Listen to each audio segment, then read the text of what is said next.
Hello, my name is Tony.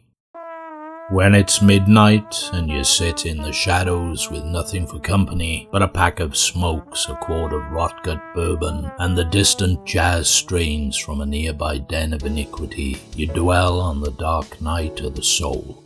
I'm nobody in this town or any other, not anymore. Cases come and cases go, but some dig their chip-pink painted nails into your beating heart, taking root there and never losing purchase no matter how you try or what you do to shake them off.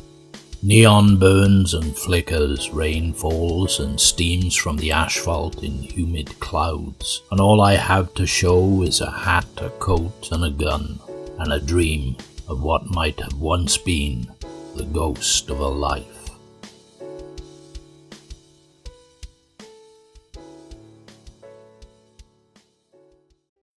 Well, that's cheered you all the fuck up. Night Moves is a very helpful film to me personally. Every time I watch it, it reaffirms my belief that the 1970s was the best decade in movie history. See, it's not a famous film, didn't take the world by storm, failed at the box office, is very rarely mentioned in either polite or impolite conversation, mostly forgotten, hardly ever turns up on TV or streaming platforms. What it is though is so fucking brain-nukingly terrific that it substantiates to my satisfaction my theory that the 70s produced some films so good they were too good for the public and the critics of the time. This is something I don't and can't know for certain, of course. It's just what I think, no matter how deluded anyone else might think me to be, and I'm sticking with it. Maybe I can convince you to do the same, and if I can't, won't be my loss, will it? First of all, get a load of the talent involved. It's directed by Arthur Penn, who gave the world Bonnie and Clyde in the late 60s, and in so doing paved the way for a whole different cinematic perspective on the screen depiction of violence and bloodshed. He pushed the envelope and more than anyone else set the groundwork for Sam Peckinpah and the Wild Bunch. Penn took the mainstream to higher visually graphic states in the most powerful way. Yep, okay, so after Night Moves he lost it with that Jack Nicholson, Marlon Brando mega turkey, The Missouri Breaks, and never got it back. It being his vision and reputation. Before a time, Penn was smoking with innovative fire and skill. The original screenplay was by Alan Sharp, who penned Aldrich's marvellous magnum of mindfully macho magnificence, Ulzana's Raid. I sound like an episode of the good old days. Epicene epitome,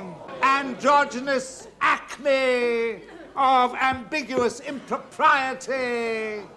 It's a dense, labyrinthine, unrepentantly despairing howl of downbeat genius. And although it's almost impossible to figure out what the fuck is going on, that was seemingly the intention. I'll hack out some more thoughts on that later. We get cinematography by Eastwood and Siegel's go-to lensman Bruce Surtees, and another shadow-tinged classic 70s score by Michael Small, who did the dark discordant sonics for Clute and the Parallax View. Headlining is Gene Hackman, one of the most emotionally intelligent screen actors of his or anyone else's generation. A character actor at heart who was also a major Hollywood star. There is top-rate female support with very strong showings from Susan Clark, Jennifer Warren, Janet Ward, and controversially, a 17-year-old Melanie Griffith playing a 16-year-old. Why controversially? We'll get to that. Then there's the quirky but ever dependable Harris Yulin and a scene-stealing James Woods as a sleazy grease monkey. That should be enough to whet the appetite, and if it isn't, then sorry and all, but you're dead, and they've forgotten to tell you. And you should stop watching and listening right now and head for the nearest funeral parlour.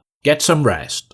Harry Mosby is a retired pro footballer scratching a living as an LA-based private investigator. His wife Ellen, Susan Clark, wants him to give up being an independent and work for an agency. Ellen's apparent concern for Harry and his career is given a little bit of a different perspective when we know that she's having an affair with another man, Marty Heller, Harris Yulin. And to add insult to injury, he's an effete-looking twat who gimps along with a walking stick and keeps a pet cat. When Harry finds out accidentally, not through suspicion or investigative prowess, he's less than thrilled. Abandoned by his parents to an unhappy childhood, never really sustaining fame or success as an athlete, he's one of life's losers, but with a rare integrity in spite of what life throws his way. Summoned to the home of aging moral vacuum and ex-Z-grade starlet Arlene Iverson, Janet Ward, he lands the job of finding her missing 16-year-old daughter, Dellie Melanie Griffith. She's a promiscuous and wayward child, but Arlene's rich deceased husband left her all his money in a trust fund. Without her around, Arlene is flat broke. Mother and daughter happen to hate each other, so persuading the runaway girl to return might pose something of a challenge, and he has to find her first.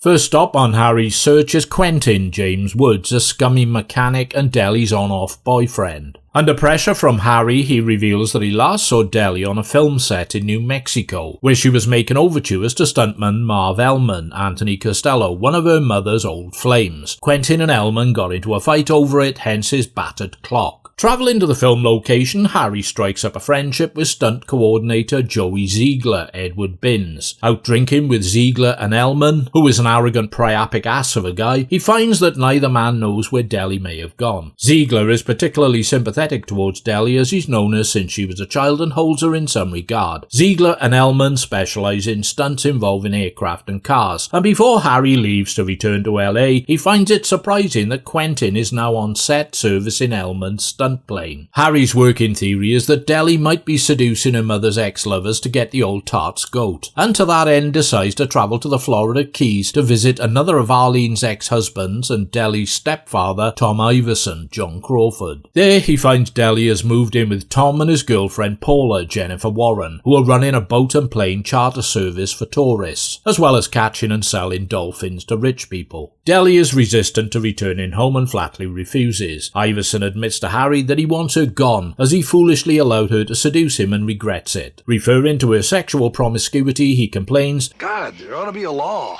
Considering her age, There is. Harry deadpans. Harry decides to take a room at Iverson's and try to persuade Deli to leave with him. He finds himself drawn to the flirtatious and conversationally cryptic Paula, who confesses intimate details to him that she used to be a stripper and a hooker. Great combo, you ask me, and Jennifer Warren is wonderfully dusky and hot to boot. Paula takes Harry and Deli on a nighttime swimming excursion in a glass-bottom boat with underwater illumination. Stripping naked and snorkeling, Deli comes across a submerged plane, complete with decomposing pilot making a tasty meal for the local marine life. She is traumatized by the experience and on returning to shore, Paula seemingly reports the incident to the Coast Guard by phone. Later that night, Paula visits Harry's room and initiates sex with him, with one of the most erotically charged and poignant bedtime stories I've ever heard. But maybe that's just me. The next day, Deli has decided to return with him to LA. Harry tries to patch up his marriage with Ellen, agreeing to join the detective agency. She finishes things with a limping gimp, Hella, just like that, and the two end up in bed together. Then Harry learns that Deli is dead, killed in an accident on a film set, a car stunt that has gone horribly wrong. Ziegler was driving the car at the time and he's pretty beaten up, his arm in a plaster cast. Reviewing footage of the crash, Harry catches sight of Quentin working on the car. Confronting Quentin, he reveals to Harry that Deli recognised the pilot of the plane as stuntman Marv Ellman, and that Ellman had been involved in a smuggling operation. Harry now accuses Quentin of tampering with both Ellman's plane and the car in which Deli died. In a panic, Quentin attacks Harry and manages to escape. Harry additionally finds out that the discovery of the plane had never been reported to the Coast Guard. Heading back to Iverson's place on the Keys, despite Ellen's misgivings, Harry finds Quentin floating dead in the dolphin pen. He locates Paula and Iverson readying to take the boat out. Harry accuses Iverson of killing Quentin, which he doesn't deny. There is a violent fight between Harry and Iverson, in which the latter winds up unconscious and probably dying after headbutting a wooden post. Harry insists Paula take him out in the boat to retrieve whatever was being smuggled on the plane. Paula confesses that Ellman and Iverson were illegally transporting parts of a large valuable relic from the Yucatan, supposedly worth a small fortune.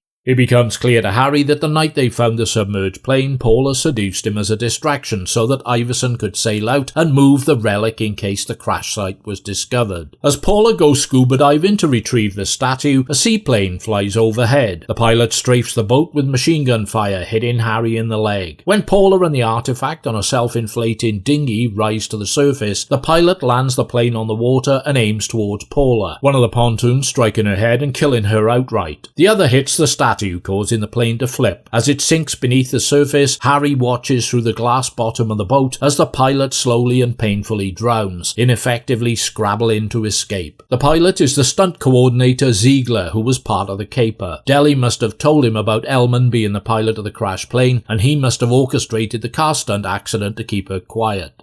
Harry is left alone on the boat. He manages to get the engine started, but collapses, exhausted. The boat just travels around in circles.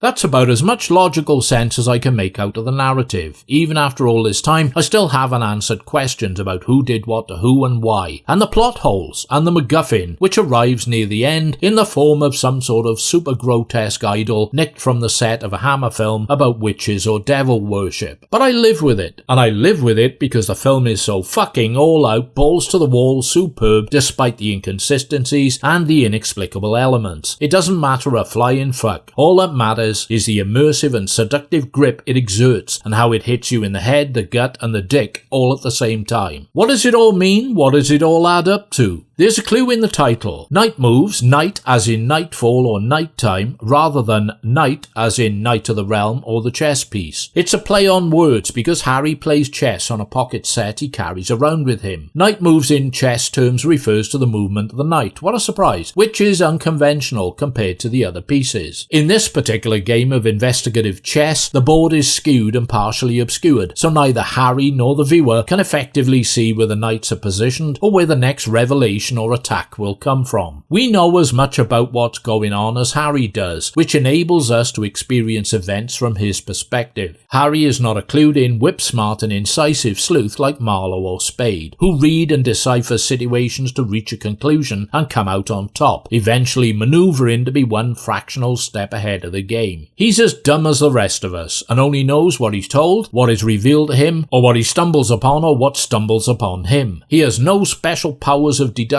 no inspired aha moments anytime soon. He's in the dark, and the shining light of clarity is scarce. We are Harry Mosby, he is our on-screen avatar, and through him we experience and understand the events of the film. I didn't solve anything.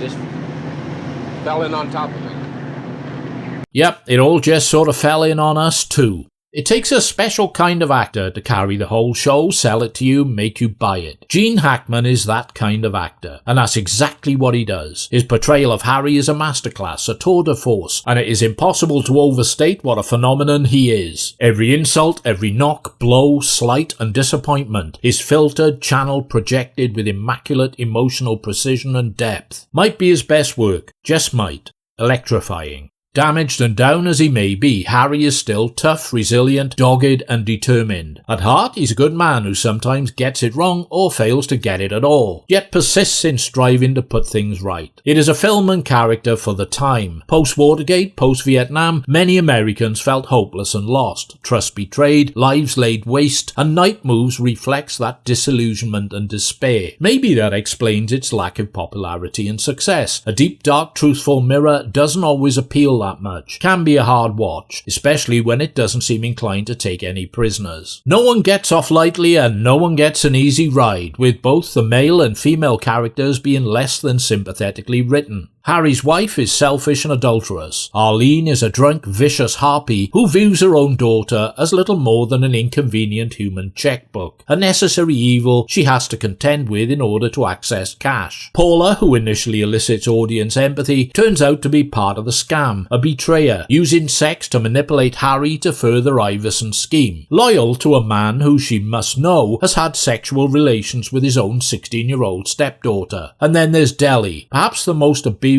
and used character next to Harry. Little more than a child, she has learned way too early in life how to use sex as a weapon, failing to understand that it's the men who are using her, and will discard her without care or concern. The casting of Melanie Griffith was controversial because of her moments of brief screen nudity. Night Moves was in fact finished by the fall of 1973 when she was 17, but the studio reportedly delayed release until 1975, until Griffith was 18. That's one story.